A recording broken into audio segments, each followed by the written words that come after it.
Tentu ini adalah sebuah keputusan yang diambil oleh Ketua Umum yang melalui proses yang sangat panjang.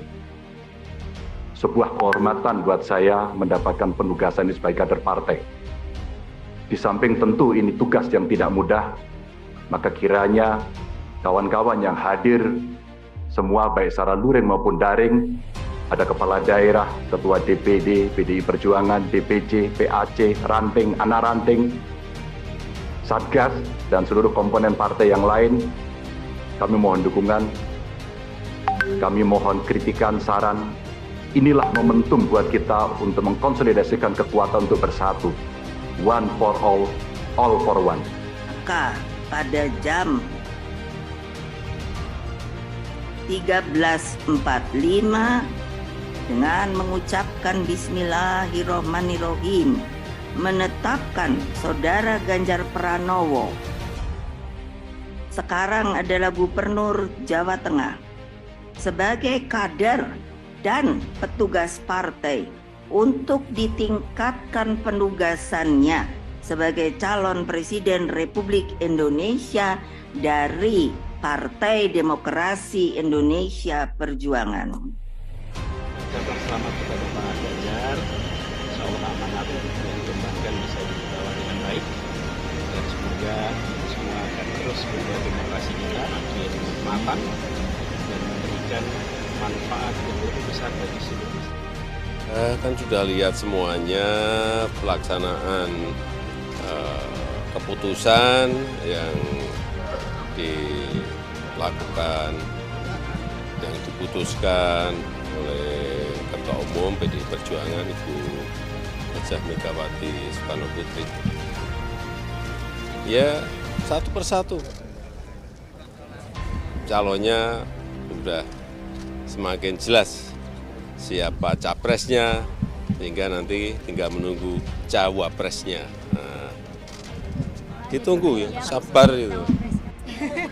Banyak, ada Pak Erik, ada Pak Sandiaga Uno, kan banyak kan, ada Pak Mahfud, ada Pak Ridwan Kamil, banyak. Siapa lagi? Ada Caimin, ada Pak Erlangga, banyak. Ganjar Pranowo resmi menjadi capres dari PDI Perjuangan sebagaimana yang telah ditetapkan oleh Ketua Umum PDIP Megawati Soekarno Putri pada Jumat tanggal 21 April tahun 2024 lalu di Istana Batu Tulis Bogor, Jawa Barat. Dalam acara pendeklarasian tersebut nampak hadir Presiden Joko Widodo dan Ketua DPR Puan Maharani juga kader-kader dari Partai PDIP, dan tidak sedikit yang merespon baik keputusan Ketua Umum PDIP Megawati Soekarno Putri itu.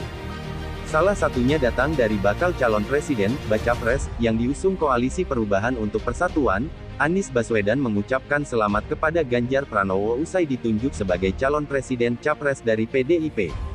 Selamat, saya ucapkan selamat kepada Pak Ganjar, insya Allah amanah yang diemban bisa dibawa dengan baik, semoga ini semua akan terus membuat demokrasi kita makin matang, ujar Anies seusai salat Idul Fitri di Masjid Istiqlal, Jakarta, Sabtu, tanggal 22 April tahun 2023. KIB pun merespon hal tersebut karena memang sebelumnya Partai KIB digadang-gadang akan berkoalisi dengan Partai PDIP sebagaimana di daerah-daerah kader Partai KIB telah banyak yang melakukan deklarasi terhadap Gubernur Jawa Tengah tersebut. Golkar, Sekjen Partai Golkar Lodewijk F. Paulus menegaskan posisi Airlangga Hartarto sebagai capres. Lodewijk mengatakan Partai Golkar tidak dalam posisi menolak jika partai lain yang tergabung dalam KIP akan mencalonkan Ganjar. Namun, dia menegaskan dalam keputusan rapat pimpinan nasional beberapa tahun lalu, Golkar akan mencalonkan Airlangga. Saya tidak katakan menolak, tapi Golkar mencalonkan Airlangga sebagai presiden. Itu keputusan Munas Musyawarah Nasional 2019 dan keputusan Rapimnas 2021. Keputusan paling tinggi Partai Golkar ada di Munas. Baru diperkuat di Rapimnas, katanya. PAN menyambut pernyataan Ganjar Pranowo yang siap maju capres di Pilpres 2024. Waketum PAN Yandri Susanto menyampaikan Ganjar memiliki peluang besar untuk diusung sebagai capres. Yandri menyinggung munculnya deklarasi dukungan dari daerah-daerah dan cabang PAN. Diketahui, di sejumlah daerah, jajaran Dewan Pimpinan Daerah dan Dewan Pimpinan Cabang PPP, Parpol sekoalisi PAN di KIP, juga mendeklarasikan dukungan ke Ganjar. Atas munculnya dukungan-dukungan tersebut, Yandri mengatakan besar peluang Ganjar untuk diusung pihaknya. Namun dia masih terus akan mengikuti komunikasi dari tiap parpol di KIP terkait pencapresan ini. Ya, ada kemungkinan besar Ganjar bisa diusung nanti. Tapi kan perlu ada pematangan yang lebih intensif dan komprehensif kan, karena sekali lagi, PAN sama PPP aja nggak cukup. Terus siapa cawapresnya kan belum tahu, kata dia. PPP bakal mencermati apakah partai di Koalisi Indonesia Bersatu yakni Golkar dan PAN memiliki kesamaan arah terkait sosok yang diusung dalam pencapresan di 2024. PPP menilai kesiapan Ganjar maju Capres 2024 hal yang cukup menarik. Soal Mas Ganjar Pranowo menyatakan siap jika dicapreskan tentu jadi hal menarik. Di internal PPP sendiri, sejumlah DPW dan DPC PPP usul kepada DPP PPP untuk mengusung nama Ganjar Pranowo, kata Waketum PPP Arsul Sani kepada wartawan. Namun, kata Arsul, dukungan itu masih merupakan aspirasi dari separuh kalangan internal PPP. Menurutnya, mekanisme itu merupakan bentuk demokratisasi di parpolnya. PPP akan mencermati perkembangan di internal maupun eksternal yang terjadi, termasuk apakah Partai Golkar dan PAN sebagai mitra koalisi di KIP juga punya kesamaan arah sosok yang diusung dalam pencapresan. Jadi kami di DPP tidak akan terlalu reaktif dulu soal Ganjar Pranowo ini, kata dia.